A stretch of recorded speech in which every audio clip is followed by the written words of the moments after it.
The Shining is a very peculiar film in the sense it's something I've never quite seen before.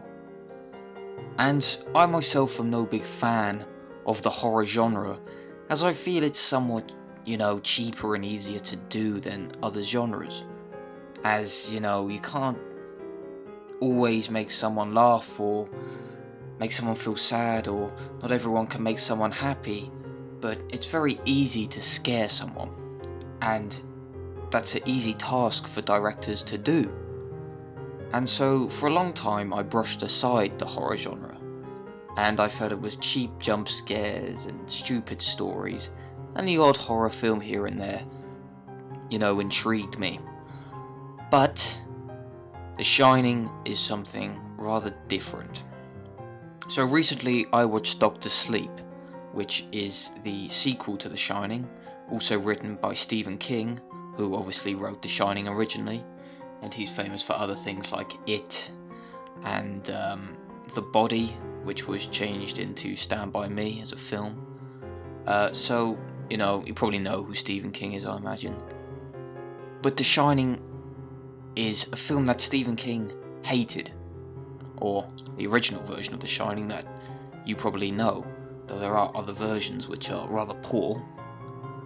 But that's because Kubrick sort of stole Stephen King's idea. Stanley Kubrick is infamous for his, fantastic films that are so perfect in a lot of ways, and he did a lot of stuff, before anyone else even reached those points, like 2001 A Space Odyssey is a film that is, even in today's standards, amazing, and that thing was made in the early 60s, so it just goes to show how amazing this man was. For his character himself, apparently he wasn't a very good person, but that's not what I really want to go into today. There's all these different stories about him. I'm not here to judge his character, I'm here to judge his filmmaking, and specifically this film, The Shining, and also Doctor Sleep, which, as you probably guessed, wasn't directed by Kubrick because, he's been dead for the past 20 years or roughly that. So, yeah, here we are, diving into The Shining. Now, this is a film that terrifies me, but not in a sense of I can't watch it, I'm super scared, it's got all these different, stupid horror jumps and all things like that. It's not like that at all. I can happily watch the film, but it's so eerie, it's always in the back of my mind, and just the idea of the film creeps me out. And that's to do a lot with the location, which is brought back in Doctor Sleep because, they realised, I think, that the Overlook Hotel, where it's set, is so terrifying. Just a hotel is quite a fantastic location for a horror film, for the fact that, compared to other films, you'll have someone in a house that you can't really relate to, and, they probably live in a big mansion, and it's just kind of stupid, and, you'd think they'd understand it, but meanwhile, this hotel that they're staying in, it's alien to them, it's alien to us, the audience, and it's creepy. It's seriously creepy, which makes it absolutely perfect. And obviously the actors as well, Jack Nicholson and Shelley Duvall, and the little boy, and Scatman Crothers, I believe his name was.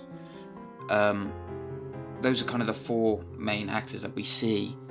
Sorry, I forgot the little boy's name, but they're all fantastic. And Shelley Duvall actually won a what they call them, the Raspberries for like the bad actors. She won one of them back in like the 80s for the film, which I think is really stupid. She actually did a very good job. People say she overacted, but I can't really imagine anyone else in that role. She really did an amazing job, but obviously the standout is Jack Nicholson, and it's probably the best role I've seen Jack Nicholson in. It's just, wow, like, it's fantastic. And speaking of them, to recreate such iconic characters in Doctor Sleep again was really quite amazing. And Ewan McGregor's always a classic choice, as you can't really hate him, and he seems to pull off every character. But even with things like Jack Torrance, played by Jack Nicholson, the guy they got to play him in the small parts that he's in the film, he doesn't really resemble Jack Nicholson all that much, but he definitely embodies the character of Jack Torrance, and I can see that in him. He doesn't have to, be a clone of the old actor. No, it's just a recreation, isn't it, of someone else representing the character. And I think whoever played him, unfortunately I don't know who he is. I did do the research, but I've forgotten his name. He did an amazing job, really, really fantastic. And in Doctor Sleep, the little girl, which Danny, Ewan McGregor's character, helps out. She's amazing. All the people close to Danny throughout the film are really good. However, I felt the bad guys were a bit weaker because they went for this weird sort of, group of this sort of cult, but it wasn't very scary, but it was at the same time. I don't know. It was a bit strange. It wasn't as creepy as sort of the things that lived in the hotel in The Shining, which are brought back in Doctor Sleep. But that's just sort of my summary of the characters, and then Doctor Sleep as well. I think it was a very strong sequel. It really was.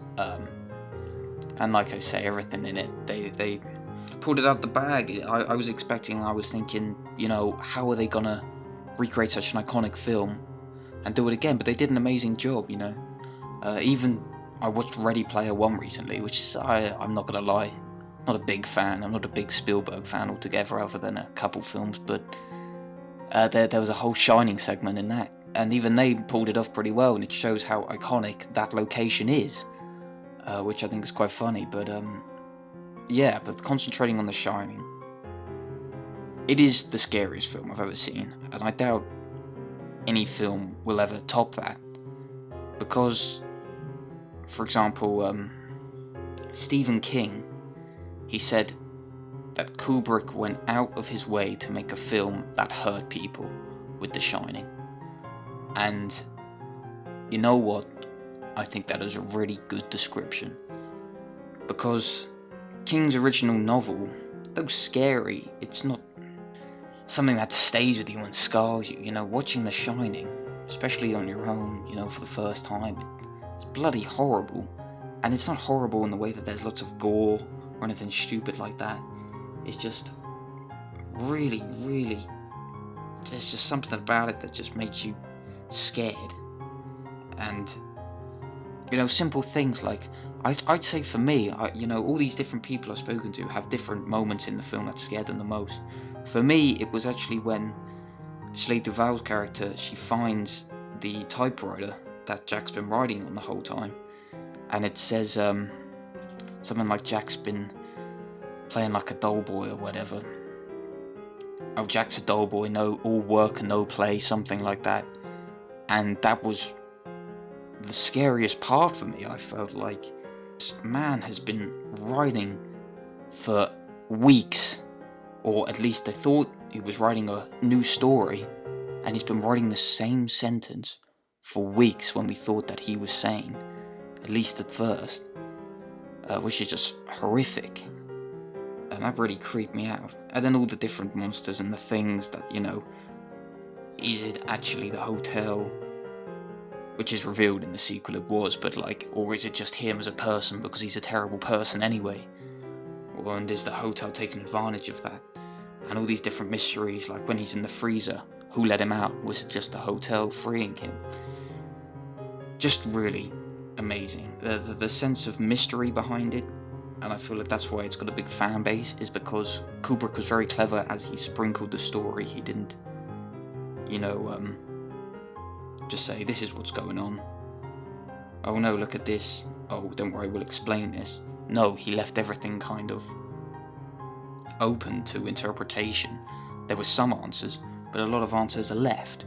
And I think that's what makes a good story, and it makes a good following for a story when people come together and want to figure out what it actually all means.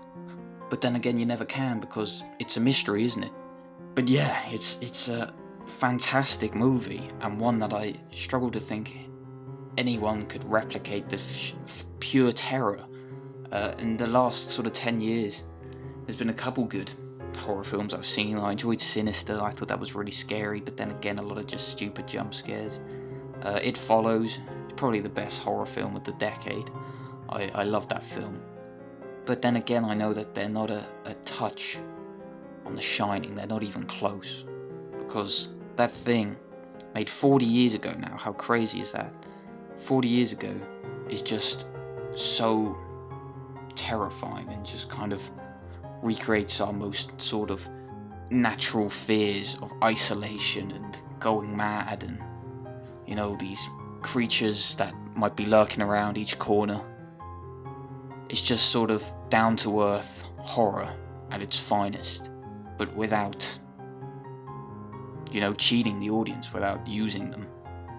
It's very clever, a very clever film, and that is what Kubrick was good at, making very clever films, because he was a clever man at the end of the day. So yeah, that's my take on The Shining. Fantastic film. You need to see it if you haven't. I've probably just spoiled it. And watch Doctor Sleep as well, because it's a really good sequel, actually. It is. So yeah, that's my take on The Shining.